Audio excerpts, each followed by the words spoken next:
Clash of rival Deathworlds, humanity's warship. Joins the battle part 1, the distress signal the HFY. Bridge of the UNS Indomitable hummed with controlled tension as Captain Daehyun studied the holographic display before him. 3 years into humanity's first deep space patrol, his crew had grown accustomed to the vast emptiness between stars, but the encrypted distress beacon now pulsing on their screens changed everything. "Signal origin confirmed, Captain," reported Lieutenant Hana, her fingers dancing across the navigation console. "It's coming from the disputed fringe, approximately 47 light-years from our current position." Daehyun leaned forward, his weathered features illuminated by the amber glow of the tactical display. The disputed fringe was a no-man's land where 3 major galactic powers converged: the crystalline Vex Collective, the aquatic Thurum Sovereignty, and the insectoid Krell Swarm. Humanity, still new to the galactic community, had been explicitly warned to avoid that region. "Can you decode it?" he asked. Chief Communications Officer Minji shook her head, her expression troubled. "It's not in any language database we have, sir. But the pattern, it's definitely a distress call. And Captain," she paused, adjusting her headset, "the energy signature suggests whoever's sending it is fighting for their lives." The ship's AI, nicknamed Oracle, projected a probability matrix into the air. "Analysis indicates a 73% likelihood of active combat. Multiple weapon signatures detected. Recommend extreme caution." Daehyun stood straightening his uniform. The decision weighed heavily on him. First contact protocols demanded they report back to Earth Command before engaging in any potential conflict. But by the time authorization came through, whoever was calling for help would likely be dead. "Helm, set course for the signal source. Maximum velocity," he ordered. "All hands to battle stations. Science Officer Taewon, I want a full tactical analysis the moment we drop out of FTL." As the Indomitable's engines roared to life, accelerating the massive warship toward the unknown, Daehyun couldn't shake the feeling that humanity was about to step into something far larger than a simple rescue mission. In the medical bay, Dr. Soo-jin began preparing trauma stations, her team moving with practiced efficiency. In engineering, Chief Engineer Hyunwoo ran diagnostics on the ship's experimental shield systems. Technology reverse-engineered from a derelict alien vessel found drifting in Earth's solar system 5 years prior. "Captain," Taewon called out from the science station, "I'm picking up something strange. The stellar cartography doesn't match our records. That region of space, it shouldn't have a habitable planet, but sensors are showing atmospheric readings consistent with Class M conditions." "Another Earth-like world?" Minji asked, surprise evident in her voice. "Not just Earth-like," Taewon replied, his face pale as new data streamed across his screen. "According to these readings, the gravity is 1.6 times Earth standard, atmospheric pressure is higher, and the background radiation levels would sterilize most known civilizations." "Captain, I think we've found another death world." The term sent a chill through the bridge crew. Earth's classification as a death world had been humanity's first lesson upon joining galactic civilization. What humans considered normal, the crushing gravity, the violent weather, the aggressive predators, the disease-laden environment, was considered hellish by most spacefaring species. Humans were the only known death world species to achieve spaceflight, until now. "Time to arrival?" Daehyun asked quietly. 17 minutes, sir," Hana responded. Daehyun nodded slowly, his mind racing through tactical scenarios. If there was another species forged in conditions similar to Earth, they could either become humanity's greatest allies, or its most dangerous enemies. "All crew, this is the captain," he announced over the ship-wide intercom. "We are responding to a distress call in hostile territory. Unknown combatants, unknown objectives, but someone needs help. And we're the only ones close enough to provide it. Stay sharp, trust your training, and watch each other's backs." Daehyun out. As the Indomitable hurtled through the void, its crew prepared for first contact with the unknown. In the armory, Master-at-Arms Jinho distributed pulse rifles and combat armor. In the fighter bay, Squadron Leader Bo-Ra ran pre-flight checks on the complement of interceptors. The countdown continued. 14 minutes, 13, 12. On the bridge, the tactical display suddenly erupted with new contacts. Multiple ships emerging from FTL. Hana shouted. Vex, Thurim, and Krell signatures there converging on the same coordinates. Daehyun's jaw tightened. This wasn't a simple rescue anymore. This was a battlefield. All hands brace for combat. Weapons free. And may God help us all. The Indomitable dropped out of FTL space directly into a war zone. Part 2. Into the Fire.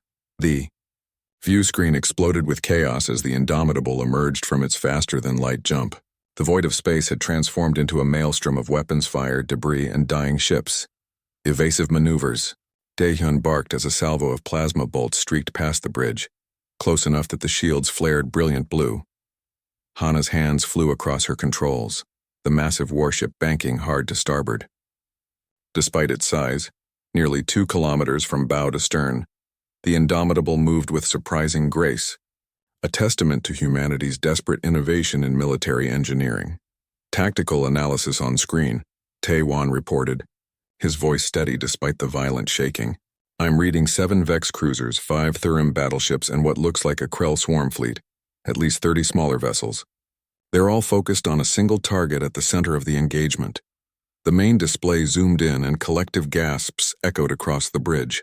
A massive ship, easily 3 times the size of the Indomitable, hung in space like a wounded predator. Its hull was a patchwork of dark metals and what appeared to be biological armor, scarred by countless impacts.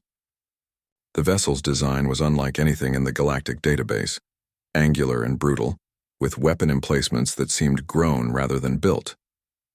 That's the source of the distress signal, Minji confirmed.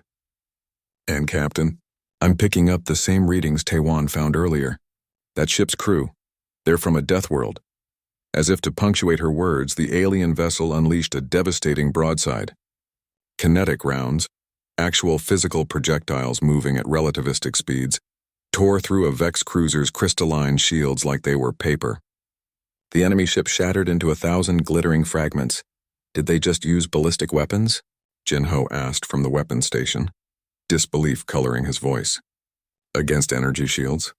The kinetic impact overwhelmed the shield's dispersal matrix, Taewon explained, rapidly analyzing the data. Most galactic shields are designed to deflect energy weapons and slow-moving debris. They're not built to handle weapons moving at a significant fraction of light speed. Daehyun smiled grimly. It was exactly the same principle that made humanity's railguns so effective. These aliens thought like humans, practical, ruthless, and willing to use primitive technology if it worked better than advanced alternatives. Status of the unknown vessel? He asked. Hull breaches on multiple decks, main engines operating at 40% capacity, and I'm reading massive casualties, Sujin reported from her medical station. Captain, they're being torn apart. Even with their weaponry, they can't last much longer against 3 separate fleets. The alien ship fired again, this time targeting a cluster of Krell fighters. Point defense turrets erupted in a wall of flak that shredded the insectoid vessels before they could close to boarding range. But for every enemy destroyed, 2 more took its place. Captain, we're being hailed, Minji announced. Multiple channels. The Vex are demanding we leave immediately.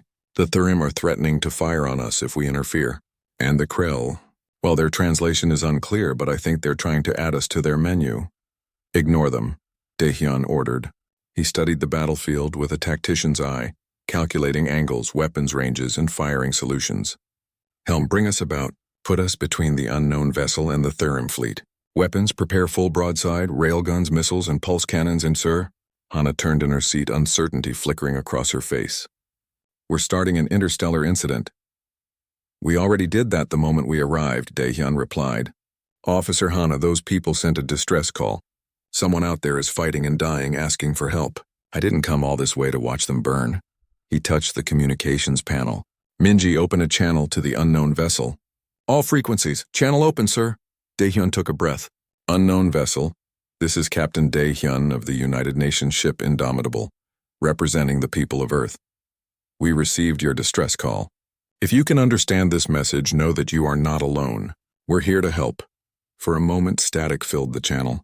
Then a voice emerged, harsh, guttural, but somehow intelligible through the translation matrix. Earth. Ship, you are Deathworlders? The voice was female, strained with pain and exhaustion. We are the Vorak of planet Corvin 3. We came. Seeking trade. They attacked, called us abominations, said Deathworlders, have no place among civilized species. Anger flashed through Daehyun's chest. He knew that prejudice well. When humanity first made contact with the galactic community, they'd been met with fear and disgust. The railgun bullets from the Indomitable moved at 5% of light speed. They hit the Thurim battleship before it even knew what was happening. The water-based shields could not stop them. The bullets punched holes through the hull. Explosions burst along the ship's spine as everything inside broke apart. "Target destroyed," Jinho said with satisfaction. "Changing targets to more enemies coming," Anna shouted. "Vex cruisers are turning toward us." The crystal ships moved in perfect formation. Their surfaces reflected all the explosions like mirrors. Energy beams shot out and hit the Indomitable shields hard. The whole ship shook. "Shields at 78%, called Ensign Youngsu from the damage control station. "Those energy weapons are trying to match our shield frequency. Change the shield patterns randomly," Daehyun ordered. "Do not let them find a pattern to lock onto." While the Indomitable fought the Vex, the Vorak ship called Bloodfang used the brake to attack. Its main cannons fired one after another. Each shot hit exactly where it needed to.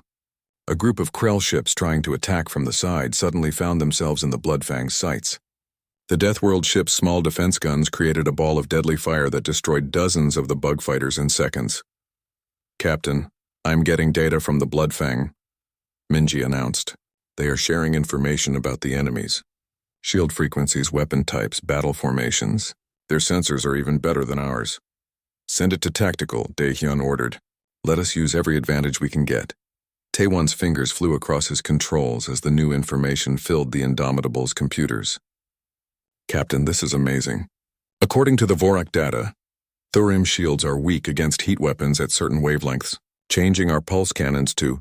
The ship shook again as 3 more Vex beams hit at the same time. "Shields at 61%. Youngsu called out. "Sir, we cannot take much more focused fire like this." "Launch fighters," Daehyun commanded. "Bora, I need you to give those cruisers something else to think about." "On it, Captain," came the squadron leader's voice over the radio. "All wings, this is Lead. Let us show these crystal bastards that Earth makes the best pilots in the galaxy." The bottom of the Indomitable opened. 20 small fighter ships flew out in formation. The human-designed fighters were small and fast and carried enough firepower to threaten much bigger ships. Bora led her squadron through the chaos, weaving between the big ships with expert skill. "Break into pairs," she commanded. "Hit those cruisers' weapon ports. Make them bleed." The fighters scattered. Each pair picked a target. They darted between the capital ships like angry wasps. Their small size made them hard to hit.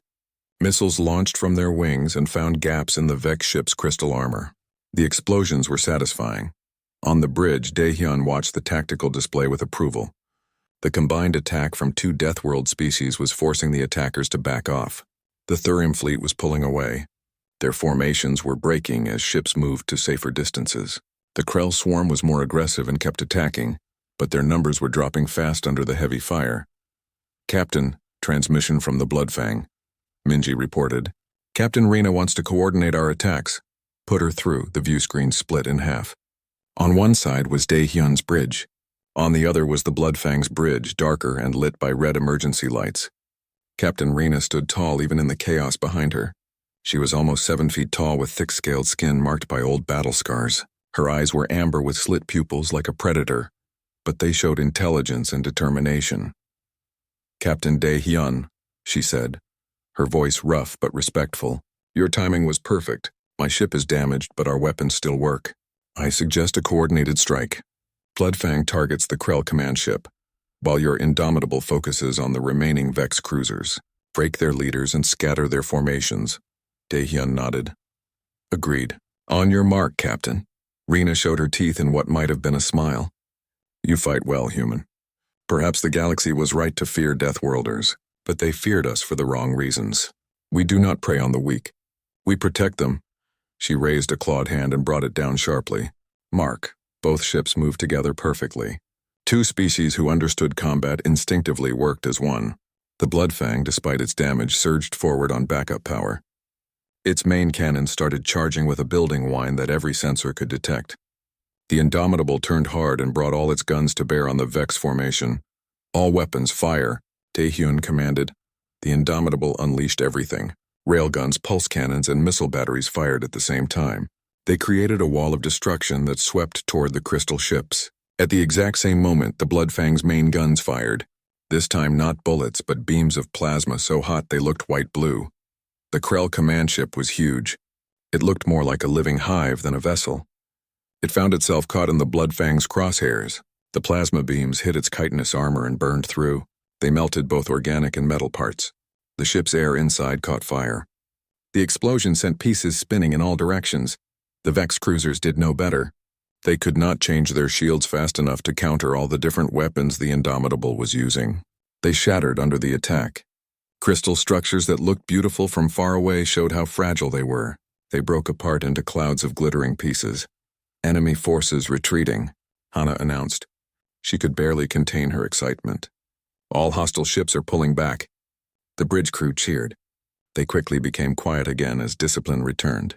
But Daehyun allowed himself a small smile. They had done it. 2 ships against 3 fleets, and they had forced the attackers to run away. Damage report, he ordered, bringing everyone back to work. Shields at 34%. Multiple holes in deck 7 through 9. Casualties are light, but we have wounded people in medical, Young-soo said quickly. Engineering reports we are at 82% power. Chief Hyunwoo says we need repairs at a station, but we can still fight if we need to. Medical is handling the wounded. Dr. Soo-jin added, nothing too serious. We were lucky, Captain. Daehyun nodded and looked back at the view screen where Captain Rena's image still waited. Status of the Bloodfang? The Vorak captain's expression grew darker. We are losing air on 30 decks. Main engines are dead. My crew? We lost many good people, but we survived thanks to you. We need to get you to a safe place for repairs, Daehyun said. Can your ship jump to faster than light? No. Our jump drive was damaged in the first attack. Daehyun looked at his officers. The Bloodfang was stuck in space. The immediate threat was gone, but the enemy fleets were still out there. They could not leave the Vorak ship defenseless, but they also could not tow a ship that huge. Captain, Taewon spoke up. There is an asteroid field about 3 light hours from here, dense with high metal content. It would mess with sensors and provide cover while we make repairs. It was risky, but staying in open space meant death. Captain Rena, can your crew make temporary repairs if you have time and cover? Daehyun asked. The Vorak captain's eyes gleamed. Vorak are survivors, Captain. Give us time and we will make our ship whole again. Then we will buy you that time. Bloodfang, prepare to follow us. We are going to hide. As the 2 vessels moved slowly toward the safety of the asteroid field, Captain Daehyun could not shake a feeling. This battle was just the beginning of something much bigger. The galaxy had rejected both their species, called them monsters and abominations. Perhaps it was time to show the civilized worlds what monsters could do when they stood together. The asteroid field appeared on their screens. Thousands of rocks of all sizes tumbled through space in a chaotic dance. For most ships, it would be dangerous. For the Indomitable and Bloodfang, it was sanctuary. Take us in carefully, Daehyun ordered. We have work to do. Behind them, the battlefield slowly cleared. Debris floated where proud ships once flew. The scars of battle would remain in this space for years. But something else remained too. Something that would echo through the galaxy. 2 Deathworld species had met, and instead of fighting each other, they had stood together against those who called them monsters. The galaxy would never be the same. The asteroid field was beautiful and deadly. Thousands of rocks tumbled through space, from small pebbles to ones as big as mountains. They all moved in random patterns that made navigation incredibly difficult. For the Indomitable and the damaged Bloodfang, however, it was the perfect hiding place. We are in position in Sector 7 Alpha, Hana reported. Her hands moved carefully on the controls as she guided the massive warship between 2 huge asteroids. The magnetic signatures should hide us from long-range scans. The Bloodfang followed slowly. Its maneuvering thrusters were the only things pushing it, since the main engines were dead. Once both ships were safely hidden in the shadow of a particularly large asteroid, the real work began. Engineering teams to the docking area, Daehyun announced over the ship's communication system. We are going to help our new friends get back in the fight. In the docking bay, Chief Engineer Hyunwoo gathered his team. He looked at the technical plans the Vorak had sent over. All right, everyone, this is first contact of a different kind. We are about to see how another Deathworld species builds their ships. Keep your heads clear. Follow safety rules. And remember, they are our allies. The airlock cycled open. For the first time, humans and Vorak met face to face. The Vorak team was led by Chief Engineer Kara. She was tall even by her species' standards. Her scales were deep copper-colored. Her eyes, those predatory amber eyes with slit pupils, studied the humans with clear curiosity. "Chief Engineer Hyunwoo?" she asked. Her voice was a low rumble that the translation computer turned into Korean. Hyunwoo stepped forward and extended his hand in greeting. "That is me. Welcome aboard the Indomitable." Kara looked at the offered hand for a moment. Then she grasped it firmly. Her grip was powerful enough to crush bone, but she was careful. "Your species has a hand-clasping ritual? So does mine. It seems Deathworlders share more than violent origins." Over the next several hours, the engineering teams worked side by side. The differences between the two species became clear, and so did the surprising similarities. The Vorak were physically stronger. Their bodies were designed to survive even harsher conditions than Earth. Their homeworld, Corvin 3, had gravity almost twice Earth's standard.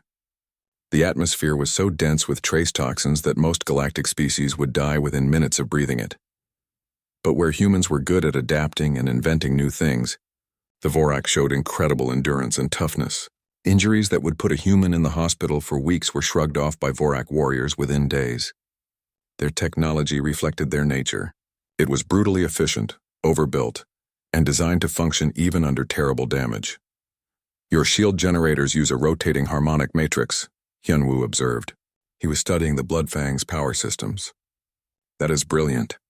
It prevents enemies from locking onto a frequency, but it must use enormous amounts of energy." "Energy we have plenty of," Kara replied with what might have been amusement. "Corvin 3 orbits 2 stars. We learned to use fusion power before we even developed farming. Your species, however," she gestured to the Indomitable systems, "you build with remarkable efficiency, small, lightweight, but devastatingly effective. How long have you been traveling in space?" "About 75 years for basic spaceflight," Hyunwoo answered. "Faster than light capability for less than 10 years. Kara's eyes widened in surprise. "Impossible. These weapon systems, your shield technology, the integration of your combat computer, this represents centuries of development, maybe thousands of years." "We are fast learners," Hyunwoo said dryly. "When the galaxy tells you that you are not welcome, you find ways to defend yourself." On the bridge, Captain Daehyun and Captain Rena held their own meeting. This one focused on strategy instead of engineering. "The Vex, Thurim, and Krell attacked you without cause?" Daehyun asked. He was studying the tactical data the Vorak had provided. "We were on a trade mission," Rena explained. Her expression hardened with anger. "We had heard rumors of other spacefaring species and wanted to establish peaceful relations. When we arrived at the neutral trading station in the disputed fringe, we were greeted with hostility. They scanned us and discovered our world's classification. Then they declared us a threat to civilized space. Because you are from a death world," Daehyun said quietly. "Yes. They gave us 1 day to leave their territory. When we tried to leave, all 3 fleets converged on our position. They intended to destroy the Bloodfang and use our death as a warning. A message to any other abominations who might want to join galactic civilization." Daehyun's hands tightened into fists. Earth had suffered similar discrimination, though humanity's first contact had been luckier. A lone alien explorer had crashed on Earth and been rescued rather than captured. That single act of compassion had opened doors, but those doors remained narrow. Humanity was tolerated barely, and only because they had proven too useful to ignore completely. "How many of your people are out here?" he asked. "How large is the Vorak fleet?" Rena's expression turned grim. "The Bloodfang is our only deep space vessel. Corvin 3 achieved faster-than-light capability only recently. We built this ship to prove we could stand among the stars as equals, not as conquerors or primitives. Now it seems the galaxy has already decided what we are." "Then we changed their minds," Daehyun said firmly. "Captain Rena, humanity learned that the galaxy respects strength. We cannot force them to accept us, but we can demand they acknowledge our right to exist. Together, 2 Deathworld species will be harder to dismiss. You propose an alliance?" Rena leaned forward. Interest sparked in her eyes. "Our governments have never met. You have no authority to negotiate such agreements." "Neither do you," Daehyun countered with a slight smile. "But we are both captains far from home, facing a common threat. Sometimes you have to make decisions and ask for forgiveness later." I am willing to risk my career if it means neither of our species has to face galactic prejudice alone. Rena studied him for a long moment. Then she extended her hand across the table, claws carefully pulled back. Then let us be the first, Captain Daehyun, the first alliance between Earth and Corvin III. May our peoples look back on this moment and remember that strength is not found in isolation, but in unity. Daehyun clasped her hand firmly, to unity, and to showing the galaxy that Deathworlders make the best allies and the worst enemies. Their alliance was made official with little ceremony but great meaning. In the depths of the asteroid field, as repair teams worked hard to restore the Bloodfang systems, the foundations were laid for something unprecedented in galactic history. But their rest was short. Captain, Minji's voice cut through the bridge with urgency. I am detecting a massive energy surge at the edge of the asteroid field. Multiple ships dropping out of faster-than-light travel. And it is not just the 3 fleets this time. The tactical display lit up with new contacts. Hundreds of them. Identify them, Daehyun demanded. He was already moving toward his command chair. The signal matches the Galactic Peacekeeping Armada, Taewon reported. His voice was tight with tension. Captain, they are not here to help. According to our diplomatic database, the Armada only deploys when dealing with threats to all galactic civilization. Rena appeared on the view screen. Her expression was fierce and ready for battle. They have declared us enemies of the galaxy itself. Daehyun stared at the approaching Armada. His mind raced through scenarios and options. They could not fight that many ships. They could not run, not with the Bloodfang still under repair. And surrendering would mean certain death for both crews and both species. But Captain Kim Daehyun had not come this far to surrender. All hands, battle stations, he ordered. His voice carried across both ships through the open communication channel. Prepare for the fight of our lives. The asteroid field, which had been their sanctuary, was about to become a battlefield. And this time the entire galaxy was against them. Daehyun looked at the faces of his crew. He saw determination and courage. He saw people ready to stand for what was right even against impossible odds. They want to judge us for surviving harsh worlds, he said quietly. Let us show them what survivors can do. The real war was about to begin, and 2 Deathworld species would face it together.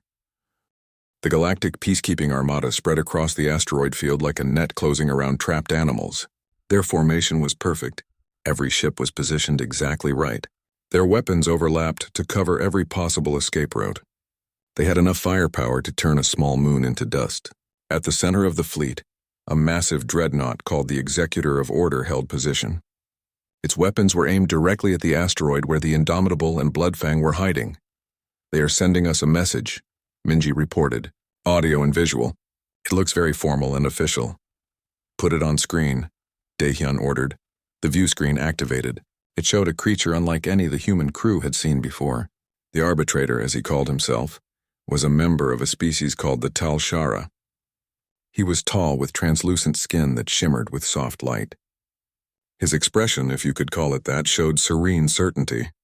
He believed completely in what he was about to say. Vessels of Earth and Corvin III, the arbitrator spoke. His voice was melodious and calm in a way that felt wrong. You are hereby ordered to power down your vessels and prepare to be boarded. You have violated Galactic Statute 447, Section 12, Prevention of Deathworld Species Expansion.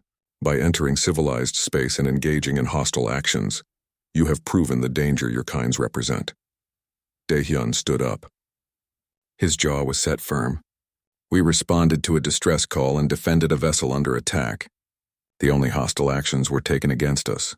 Your intentions are irrelevant, the arbitrator replied smoothly. Deathworld species are by their very nature incompatible with peaceful coexistence. Your presence destabilizes the balance that has maintained galactic harmony for thousands of years. You will be detained, your vessels will be studied, and your home systems will be quarantined indefinitely. Quarantined? Captain Rena's voice cut in. Her image appeared beside Daehyun's on a split screen. You mean imprisoned? You would condemn entire civilizations for the crime of surviving harsh worlds? We would protect the galaxy from those who cannot be trusted to restrain their violent impulses, the arbitrator said. His tone never changed. Deathworld species have proven time and again that they are incapable of the higher reasoning required for true civilization. You are predators wearing the masks of thinking beings. Dae-hyun felt cold fury settle in his chest. He had heard similar arguments before, dressed in different words. This was fear pretending to be reason. This was prejudice disguised as protection. "You are afraid," he said quietly, "not of what we have done, but of what we represent. You have built a galaxy of soft species living in soft conditions, and the idea that someone might be stronger, might survive what would kill you, it terrifies you." "This discussion is over," the arbitrator declared. His tone became harder. "You have 5 minutes to comply or we will open fire." The transmission ended. For a moment, the bridge was completely silent. Then Dae-hyun turned to his crew. He saw the same determination reflected in every face. "Give me a tactical assessment," he asked. Taewon pulled up the fleet information on the main display. 317 vessels. They range from patrol craft to capital ships. The Dreadnought alone has 5 times our firepower. "Captain, even with the Vorak fighting beside us, we cannot win this fight." "No," Dae-hyun agreed. His voice was calm and sure. "We cannot win, but we can make them remember us." He opened a channel to the Bloodfang. "Captain Rena, what is your status?" "Engines at 60% and climbing," Rena reported. "Weapons systems fully operational. My crew is ready to fight, Captain. But I must ask, is there no other way? Your species has decades of integration with the galaxy. Mine has barely left our system. If we fight, we doom both our peoples." Dae-hyun looked at his crew. He saw young faces and brave hearts, all volunteers who had signed up to explore the stars, not to die fighting them. He thought of Earth and the billions of people who would face consequences for his actions here. And he thought of the Vorak, of Captain Rena's people who had dared to dream of a place among the stars only to be declared monsters for trying. "There is always another way," he said softly. "We just have not found it yet." "Captain?" Minji interrupted. Her eyes were wide. "I am picking up a signal. It is broadcasting on all frequencies, directed toward Galactic Council space. Someone is recording this entire encounter." "The Armada?" Taewon asked. "No, sir. The signal is coming from inside the asteroid field. There is another ship out there hiding just like us." Dae-hyun's mind raced. Another ship. Witnessing this confrontation. Broadcasting it to the entire galaxy. If the peacekeeping Armada destroyed 2 vessels that had been defending themselves, if they wiped out species for being strong enough to survive harsh worlds, the entire galaxy would see it happen. "Keep all weapons charged but do not activate them yet," he ordered. "Helm, calculate an escape route. Something impossible. Thread the needle dangerous. And Minji, find that broadcasting ship and send them a message. Tell them the galaxy is watching. Show them the truth." The 5-minute deadline counted down. 4 minutes 3. "Captain Dae-hyun." Rena's voice was steady and accepting. "If we must fight, Vorak tradition demands I tell you this. It has been an honor to stand beside your kind. Perhaps in death we will achieve what we could not in life. Proof that Deathworlders deserve respect." "We are not dead yet," Dae-hyun replied. But he understood her meaning. "And Captain Rena, the honor has been mutual." 2 minutes. "All enemy ships have weapons locked on our position," Jinho reported quietly. "They are preparing to fire." Dae-hyun gripped the arms of his command chair.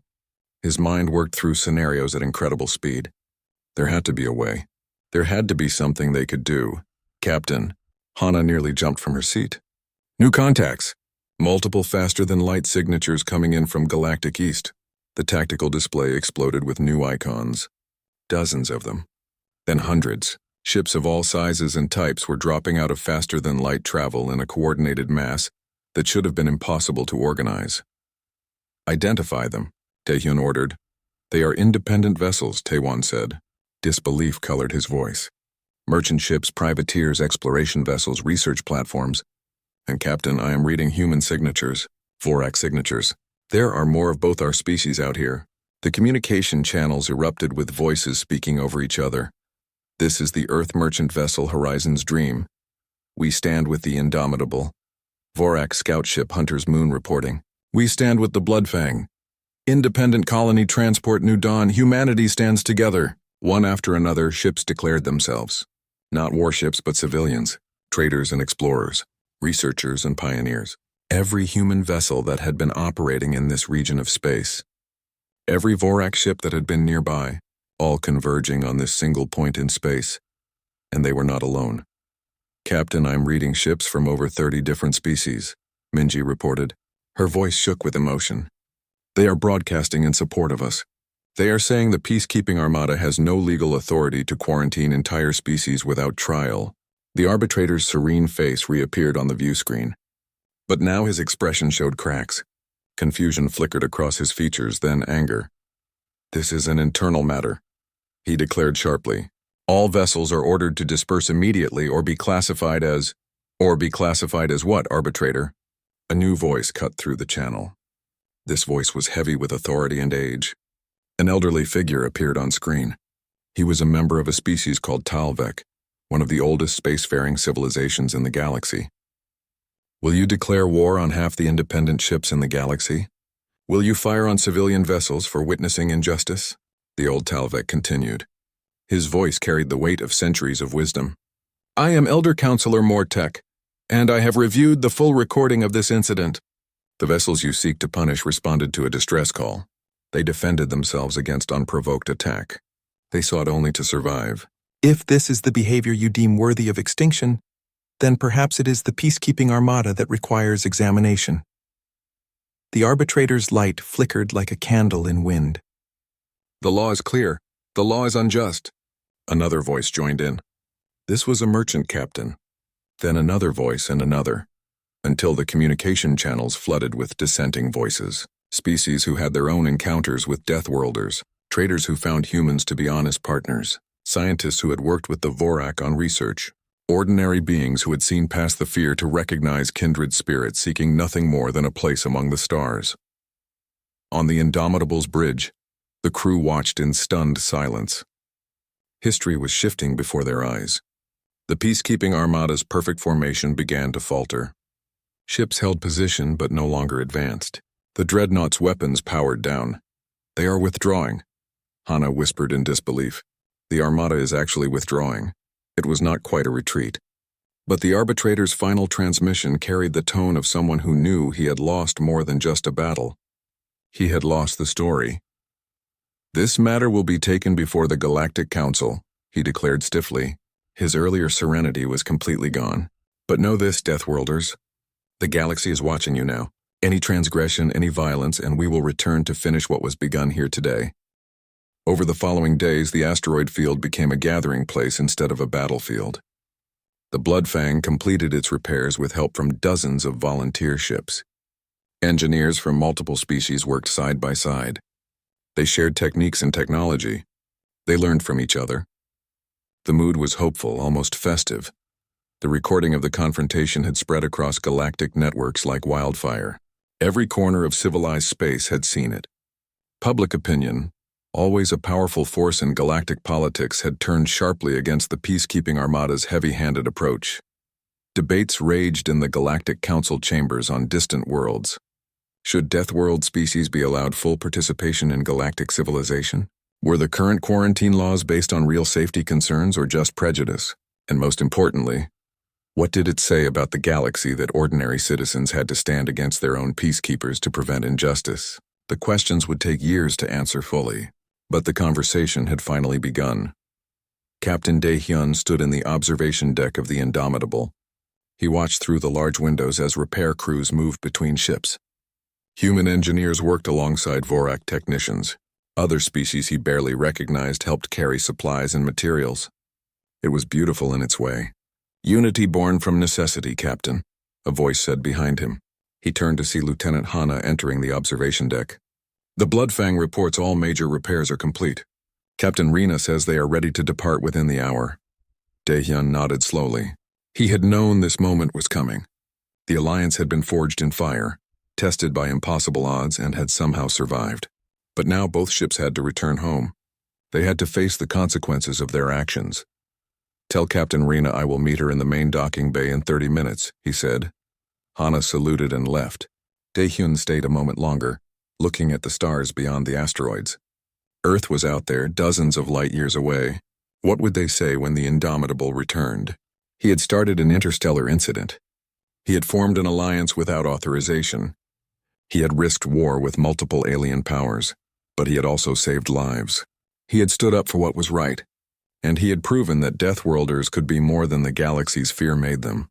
That had to count for something. 30 minutes later, The main docking bay was filled with both crews. Humans and Vorak stood together, many having formed friendships over the past days. Chief Engineer Hyunwoo and Engineer Kara stood side by side, still discussing technical specifications even at the farewell. Dr. Soo-jin had exchanged medical data with the Vorak medical staff, discovering treatments that would benefit both species. Captain Rena entered the bay. The crowd parted respectfully. She walked with the confident grace of a warrior who had survived impossible battles. When she reached Dae-hyun, she extended her hand. "This is not goodbye," Rena said firmly. "It is merely the beginning. Our peoples will meet again, and when they do, they will do so as allies forged in the fires of adversity." Dae-hyun clasped her hand firmly. The grip was strong, but there was warmth in it too. "Respect between equals, to allies," he agreed. "And to the day when the galaxy judges species not by the worlds they came from, but by the choices they make among the stars." "The Vorak have a saying," Rena added. Her amber eyes gleamed with emotion. "The strongest steel is forged in the hottest fire." "I believe humans have a similar expression." "We do." Dae-hyun smiled. "Adversity introduces us to ourselves. We both learned who we are these past days. And we learned we are stronger together." Rena released his hand and stepped back. She raised her voice so the entire bay could hear. "Crew of the Indomitable, you have the thanks of the Vorak people. You came when no one else would. You stood when others ran. You fought when the odds were impossible. This debt can never be fully repaid, but it will never be forgotten." The human crew erupted in cheers. The Vorak crew joined them, their deeper voices creating a harmony that echoed through the bay. As the Bloodfang prepared to depart, the two crews exchanged final farewells. Promises were made to stay in contact. Plans were discussed for future cooperation, seeds of friendship that would grow into something larger. Finally, the massive Vorak warship disengaged from the Indomitable. Its engines, now fully repaired, burned bright blue as it maneuvered out of the asteroid field. The Indomitable's crew watched from observation decks and view screens as their allies disappeared into the vast darkness of space. "Set course for Earth," Dae-hyun ordered once they were alone. "Maximum safe speed." The Indomitable turned toward home. As they left the asteroid field behind, Dae-hyun sat in his command chair and opened his personal log. He needed to record everything while it was still fresh in his mind. Earth Command would want detailed reports. There would be investigations, debriefings, probably disciplinary hearings, but none of that mattered as much as what had been accomplished. He spoke into the recorder, his voice steady and clear. "Captain's log, final entry for Deep Space Patrol Mission 7. We responded to a distress call in the disputed fringe. We encountered another Deathworld species, the Vorak of Corvin 3. We were attacked by forces representing 3 major galactic powers. We defended ourselves and our allies. We faced down the Galactic Peacekeeping Armada, and we survived." He paused, gathering his thoughts. "I do not know what consequences await us on Earth. I do not know if my actions will be praised or condemned. But I know this: we did the right thing. We stood for justice when it would have been easier to look away.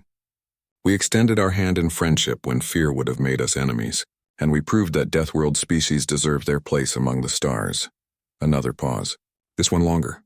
"The galaxy tried to define us by our origins. They wanted to imprison us in categories built from their fear. But today, 2 Deathworld species showed they could not be so easily contained. We showed them that we are more than survivors. We are protectors. We are allies. We are the future." He closed the log and leaned back in his chair. Around him, the bridge crew worked quietly and efficiently. They had been through hell together.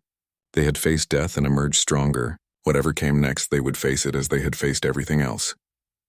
Together. "Captain," Minji spoke up from her station, "I am receiving a priority transmission from Earth Command. They want to speak with you immediately." "Here it comes," Dae-hyun thought. "Time to face the music." "Put it through to my ready room," he said. "Hana, you have the bridge." He stood and walked to the small office adjacent to the bridge. The door closed behind him, giving him privacy. He sat at his desk and activated the communication terminal. The image that appeared was Admiral Park, commander of Earth's Deep Space Fleet. The Admiral's expression was unreadable. "Captain Dae-hyun, I have been reading your preliminary reports, and I have been watching the galactic news networks. Sir, I can explain." The Admiral held up a hand. "No explanation needed, Captain." Your actions speak for themselves. You responded to a distress call. You defended an allied vessel. You stood up to galactic injustice. And you did it all while making humanity look like the reasonable party. Dae-hyun blinked in surprise. Sir, did you think we would be angry? The Admiral's stern expression cracked slightly, showing the hint of a smile. Captain, you just made first contact with another Deathworld species and turned them into our closest ally. You exposed the bigotry in the galactic power structure. You rallied civilian ships from 30 different species to support our cause. You made the peacekeeping armada back down without firing a shot. Do you have any idea how valuable that is? I had not thought of it that way, sir, Dae-hyun admitted. Of course you had not. You were too busy trying to do the right thing. The Admiral's smile grew wider. Well, Captain, your right thing just changed the political landscape of the entire galaxy. The Galactic Council is in chaos. Half the members are demanding reforms. The other half are scrambling to cover their tracks. And humanity is sitting pretty in the middle looking like heroes. What about the alliance with the Vorak? Dae-hyun asked. I made promises on behalf of Earth without authorization. Your promises have been officially ratified as of 3 hours ago, the Admiral said. The Vorak government contacted us immediately. Their leaders want to establish formal relations, trade agreements, cultural exchanges, military cooperation. Captain, you just gave Earth its first real ally in space, one that understands what we have gone through because they have gone through it themselves. Dae-hyun felt relief wash over him. He had been prepared for court-martial, not congratulations. There is one more thing, the Admiral continued. The Vorak are not the only Deathworld species out there. Preliminary surveys have identified at least 7 other worlds with similar classifications. 7 potential allies who have been too afraid to reach for the stars because of how the galaxy treats beings like us. Your actions have given them hope. They are watching now. And some are taking their first steps into space. The implications hit Dae-hyun like a physical force. Not just 2 Deathworld species, but potentially 9 or more. An alliance of worlds that understood strength and survival. A bloc that could stand together against prejudice and fear. The galaxy is changing, Captain, the Admiral said softly. And you helped change it. Come home. There is much work to be done.